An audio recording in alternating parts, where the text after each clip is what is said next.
দেখো ঘর দোয়ার সমস্ত পরিষ্কার করতে গিয়ে ঘেমে নিয়ে একাকার হয়ে গেছি।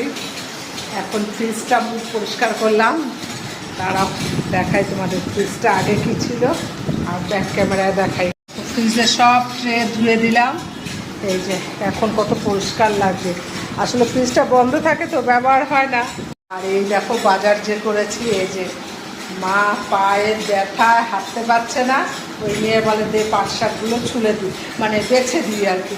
এই যে কী কী বাজার করেছি দেখো, পাট শাক, তারপরে এই যে পুঁই শাক, ইঁচড়, এর যে একটা পাশে উচ্ছে, পটল, কাঁকরোল, কুমড়ো, বেগুন, টমেটো, ভেন্ডি, ঝিঙা, শসা, মানে কি বাদ রাখিনি বলো তো, সব কিনে নিয়ে এসেছি আজকে।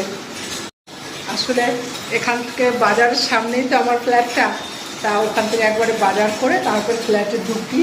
আর এখানে এখন মা আর আমি মিলে বাজারগুলো সব গুছিয়ে মানে সব আর কি সেট করবো না। আমার গা দিয়ে ঘাম পড়ছে, এত গরম। আর এখানে এখনও এসি লাগাইনি, লাগাবো। তা যা হোক সব ঘর দোয়ার পরিষ্কার করছি। এবার এই যে ফ্রিজের মানে ট্রেগুলো সব ধুতে দিয়েছি বাচ্চারা। তা চলো, আর ওদিকে মোটামুটি খাবারও আমাদের হয়ে এসছে। আর না হলেও কোনো ব্যাপার না, হ্যাঁ, আর না হলেও ব্যাপার না, আমাদের পেট পুরো ভরা। তো এই যে হয়ে এসছে ফেনা ভাত। আর এখানে এই যে বড়াগুলো যে আগের ভিডিওতে দেখালাম, ওগুলো একটু সাথে মানে ভাজবো আর কি কড়া করে।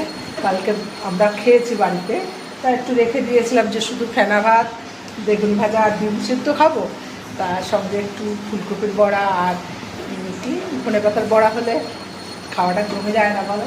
ভাজার বড়া তো ভালোই লাগে। তা চলো, আর সবজির জায়গা সব গুছিয়ে নিই আর ফ্রিজের ট্রেগুলো সব ধুয়ে নিই।